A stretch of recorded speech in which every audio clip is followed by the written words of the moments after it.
எல்லாருக்கும் வணக்கம். நான் டாக்டர் ஸ்ரீதர் பேசுகிறேன். இந்த ஷார்ட் வீடியோவில் பிளட் குரூப்ஸை பற்றி கொஞ்சம் டிஸ்கஸ் பண்ணலாம். ஸோ நம்ம இரத்த அணுக்கள், சிவப்பு இரத்த அணுக்கள் இருக்கிறதுல பிளட் குரூப்னு ஆன்டிஜன் பேஸ்ட் இருக்கும்.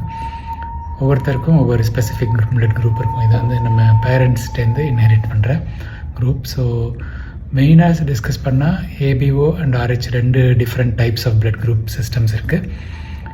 ஏபிஓவில் வந்து நமக்கு எந்த பிளட் குரூப் வருதுங்கிறது ஜெனட்டிக்ஸ் மூலமாக டிசைட் ஆகுது. ஸோ நம்ம பேரண்ட்ஸ் என்ன குரூப்பு அதை பொறுத்து நம்மளோட குரூப் வரும். அதில் டிஃப்ரெண்ட் காம்பினேஷன்ஸுக்குள்ள ஆப்ஷன்ஸ் இருக்குது. ஸோ ஓ குரூப் தான் நம்ம இந்தியன் கம்யூனிட்டியில் காமனஸ்ட் குரூப். ஏபி. ஸோ இந்த 4 குரூப்பும் வரும் இந்த ஏபிஓ சிஸ்டமில்.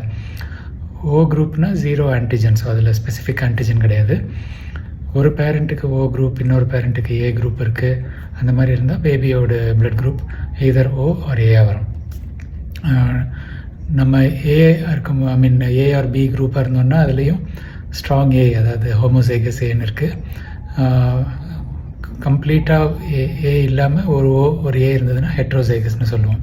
ஸோ அவங்களுக்கு வந்து குழந்தைங்களோட blood group system will be according to the which half comes to the baby. So இந்த பி குரூப்லேயே அதே மாதிரி தான். ஒரு பேரண்ட் ஏ ஒரு பேரண்ட் பி இருந்ததுன்னா பேபி ஏபியாக வரும். அண்ட் அவங்களோட குழந்தைக்கும் either they can give A or B from them. So நம்ம பிளட் குரூப்லேருந்து ஒரு half of the antigen goes to the baby. நம்ம ஹோமோசைகஸ் ஏஆர் இருந்தோம்னா ரெண்டுமே ஏஆர் இருக்கிறதுனால பேபிக்கு ஒரு ஏ போகும் நம்மள்டேருந்து. இன்னொரு குரூப் என்ன வருதுங்கிறது நம்மளோட பார்ட்னர் ஒரு ஒய்ஃபோடது இல்லாட்டி ஹஸ்பண்டோடது குரூப்பை பொறுத்து இருக்குது. அவங்களுக்கு ஓவாக இருந்ததுன்னா பேபி ஏ இல்லாட்டி ஓவாக வரும். அவங்க குரூப் ஏஆர் இருந்ததுன்னா பேபி ஏ திருப்பி வரும்.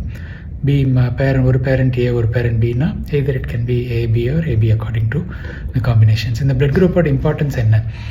ஸோ நம்ம பிளட் டிரான்ஸ்ஃபியூஷன் கொடுக்குறோன்னா கண்டிப்பாக அது மேட்ச் ஆகி கொடுக்கணும். ஓ குரூப் இண்டிவிஜுவல்ஸ் வந்து யூனிவர்சல் டோனர்ஸ். அவங்க ஆன்டிஜன் ஒன்றும் இல்லாதனால அவங்களோட பிளட்டு யாருக்கு வேணால் கொடுக்கலாம். அதே மாதிரி ஏபி பிளட் குரூப் வந்து யூனிவர்சல் ரெசிபியன்ட். அவங்க வந்து எந்த குரூப் பிளட் வேணாலும் எடுத்துக்கலாம். Theoretically speaking, of course cross match test எல்லாம் பண்ணிட்டு தான் கொடுப்பாங்க. பட் இந்த ஓ அண்ட் ஏபி வந்து யூனிக். அந்த A and B specific group match பண்ணி கொடுக்கணும். அது பிளட் பேங்க்கில் ப்ரொசீஜர் இருக்குது, கிராஸ் மேட்சிங்னு சொல்லுவோம். ஸோ நம்ம டோனர் யார் ரத்தம் கொடுக்க போகிறாங்களோ அவங்களோட பிளட்டும் இந்த பிளட்டு மேட்ச் ஆகுதான்னு டெஸ்ட் பண்ணிட்டு கொடுப்போம்.